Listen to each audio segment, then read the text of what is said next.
لقب پانے والا، مراد غریبوں کی برلانے والا، مصیبت میں غیروں کے کام آنے والا۔ مکہ میں تمام کفار مکہ کے دل ابھی صاف نہیں ہوئے تھے، کسی کسی کے دل میں ابھی کھوٹ باقی تھی۔ فتح مکہ کے دوسرے دن کا واقعہ ہے کہ حضور کعبۃ اللہ کا طواف فرما رہے تھے۔ عمیر کا جوشیلا بیٹا فضالہ گھات میں تھا۔ اس نے دیکھا کہ حرم میں لوگوں کی اس وقت بھیڑ نہیں ہے، اکا دکا آدمی آ جا رہے ہیں۔ رسول اللہ کے جسم پر کوئی ہتھیار بھی نہیں ہے، بالکل نہتے ہیں۔ ایسا موقع پھر نہیں آئے گا، لاؤ قاتلانہ حملہ کر کے ان کا کام تمام کر دوں۔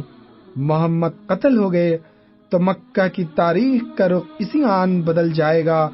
صلی اللہ علیہ وسلم، یہ اسلام اور اہل اسلام کی ساری گرم جوشی انہی کے دم قدم سے ہے۔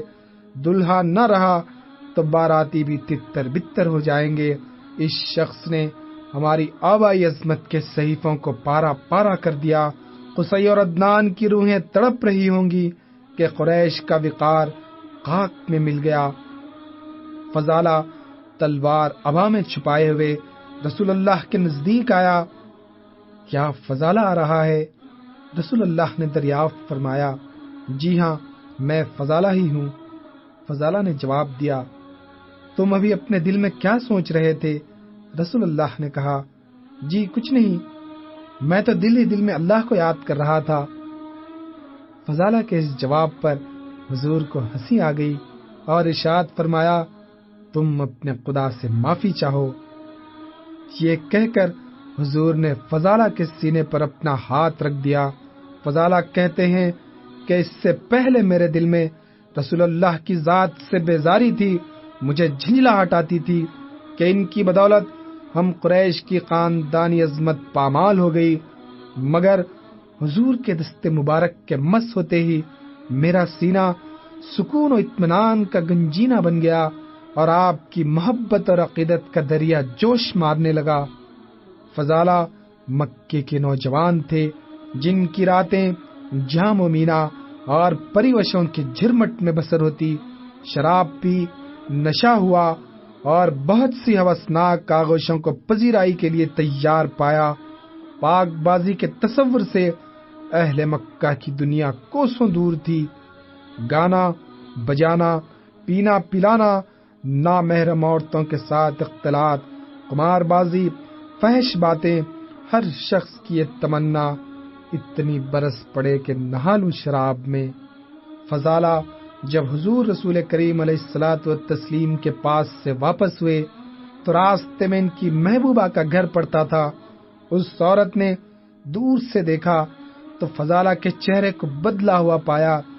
ہوسناک نگاہیں اب جھکی ہوئی تھیں، جیسے بار حیا سے اب زمین سے لگ کر پھر اٹھیں گی نہیں۔ عورت محسوس کر رہی تھی کہ فضالہ نے غلط انداز نگاہ سے بھی اس کی طرف نہ دیکھا۔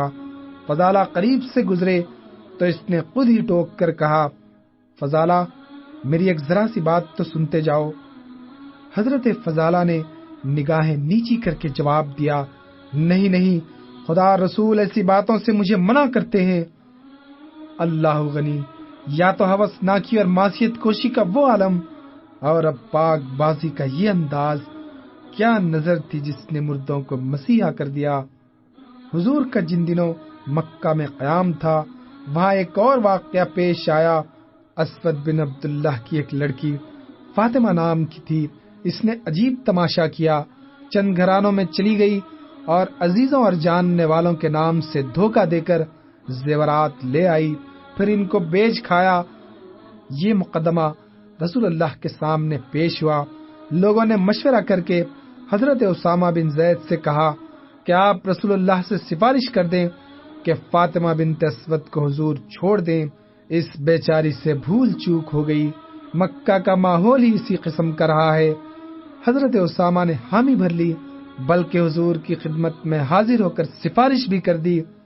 اس پر حضور کے چہرے مبارک کا رنگ متغیر ہو گیا۔ فرمایا تم حدود اللہ کے بارے میں مجھ سے سفارش لے کر آئے ہو؟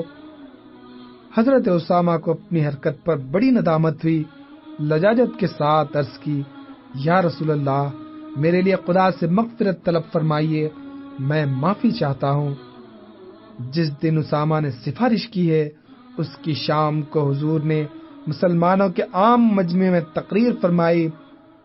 گزشتہ امتوں کی ہلاکت کی ایک وجہ یہ بھی تھی کہ جب ان میں سے کوئی شریف آدمی چوری کرتا تو اسے چھوڑ دیتے، اور جب کوئی کمزور آدمی چوری کرتا تو اس پر حد جاری کرتے۔ خدا کی قسم جس کے قبضے میں میری جان ہے، اگر محمد کی بیٹی فاطمہ بھی چوری کرے گی تو اس کا ہاتھ بھی کاٹا جائے گا، صلی اللہ علیہ وسلم۔ فتح مکہ کے بعد مکہ فتح ہو چکا تھا، مگر ابھی تک عرب کے بعض قبیلوں کے دلوں میں اسلام دشمنی کی آگ سلگ رہی تھی۔ کفر کی جاہلیت رہ رہ کر اکساتی اور ابھارتی۔ دیکھنا اہل مکہ کی طرح کہیں ہتھیار نہ ڈال دینا، عرب کی غیرت شکست قبول نہیں کر سکتی۔ مکہ سے کچھ دور کے فاصلے پر ایک چھوٹی سی بستی میں غیر معمولی چہل پہل نظر آ رہی ہے۔ لوگ خیموں اور قصپوش مکانوں میں آ جا رہے ہیں، ہر شخص کسی تیاری میں ہے، ترکشوں میں تیر ڈالے جا رہے ہیں، کمانوں کو آزمایا جا رہا ہے اور تلواریں اکٹھی کی جا رہی ہیں۔ اب جینا بے مزہ ہے، ذلت کی زندگی سے تو موت بہتر ہے۔ ایک بوڑھے عرب نے کہا، آپ نے میرے منہ کی بات چھین لی، حبل توڑ دیا، لات و عزا کے ٹکڑے ٹکڑے کر دیے، اپنے معبودوں کی اس بے عزتی کا ہم مسلمانوں سے انتقام لیں گے، موت یا فتح، بس یہی ہمارا نعرہ ہے۔ ہم اس وقت تک لڑیں گے جب تک تن میں ایک سانس بھی باقی ہے۔ ہماری تلواروں کی ترشی فتح مکہ کے نشے کو بہت جلد اتار دے گی۔ دوسرے شخص نے جواب دیا، قبیلہ حوازن کی طرف سے قاصد آیا ہے، وہاں ہر طرح کی تیاری مکمل ہو چکی، انہوں نے کہلا بھیجا ہے کہ ہم اہل خیبر کے اشارے کے منتظر ہیں، ہمیں رزمگاہ میں آیا ہوا ہی سمجھو۔ طائف اور مکہ کے نخلستان اور باغ دونوں قبیلوں میں آدھے آدھے تقسیم ہوں گے، مسلمانوں کا پلہ نیچا دیکھیں گے تو اہل مکہ بھی ہمارے ساتھ ہو جائیں گے، ان کے دلوں کے زخم ابھی ہرے ہیں، موقع کی نزاکت سے ہمیں فائدہ اٹھانا چاہیے۔ ایک بدوی سردار نے تلوار زمین پر ٹیک کر کہا۔ قبائل کو پھر ایک بار مسلمانوں کے خلاف ابھار دیا گیا۔ شعلہ بیان خطیبوں نے بستیوں میں جا جا کر تقریریں کی کہ ہم اپنے معبودوں کی بے عزتی کا بدلہ لیے بغیر نہیں رہیں گے، مسلمان مکہ میں ہمارے خداؤں کو ذلیل کر کے عزت کے ساتھ مدینہ واپس نہیں ہو سکتے، ہماری تلواریں آ کر کس دن کام آئیں گی۔ بنی مضر اور بنی حلال کے قبیلوں نے بھی حوازن کے اعلان جنگ پر لبیک کہا۔ اس جنگ میں عورتوں اور بچوں کے ساتھ مال و دولت، یہاں تک کہ اونٹوں اور بکریوں کو بھی ساتھ لے لیا گیا تاکہ لڑنے والے اپنے اہل خاندان اور مال دولت کے بچاؤ کے لیے آبادیوں کا رخ نہ کرنے پائیں۔ حضور کو جب قبیلوں کی اس جنگجوانہ تیاری کا علم ہوا تو آپ جانثار صحابہ کو لے کر مکہ سے آگے بڑھے۔ حرم کے متصل حضور جنگ کرنا نہیں چاہتے تھے، مسلمانوں کی فوج میں اضافہ ہوتا جاتا تھا۔ خود مکہ کے 2000 اشخاص اسلامی فوج میں شریک ہو گئے، ان میں وہ افراد بھی تھے جو حال ہی میں ایمان لائے تھے، 9 مسلموں کے علاوہ جن بت پرستوں سے معاہدہ ہوا تھا، ان کے لوگ بھی لشکر اسلام میں بھرتی ہو گئے اور یہ تعداد بڑھتے بڑھتے 12,000 تک پہنچ گئی۔ فوج کی کثرت دیکھ کر دلوں میں کچھ غرور سا پیدا ہو گیا۔ کافروں کی فوج سے جیش اسلام کا مقابلہ ہوا۔ قبائل نے پہلے ہی سے اپنی فوج کو ایک ایسے مقام پر سب آرا کر رکھا تھا جہاں سے مسلمانوں پر بڑی آسانی کے ساتھ تیر برسائے جا سکتے تھے۔ کافروں نے پوزیشن لے کر مسلمانوں کے فوج پر تیروں کا مے برسا دیا۔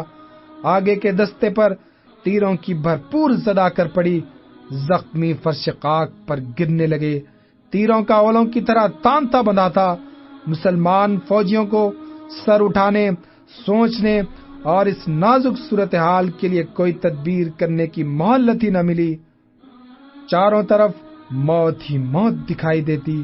لوگ بدحواس ہو کر بھاگ نکلے، بڑے بڑے بہادروں کے پاؤں کھڑ گئے، مگر ایسے موقع پر رسول اللہ نہایت اطمینان کے ساتھ سواری سے اترے اور فرمایا، انا النبی لا کذب، انا ابن عبد المطلب، اس میں کوئی شک و شبہ نہیں ہے کہ میں نبی ہوں اور عبد المطلب کا بیٹا ہوں۔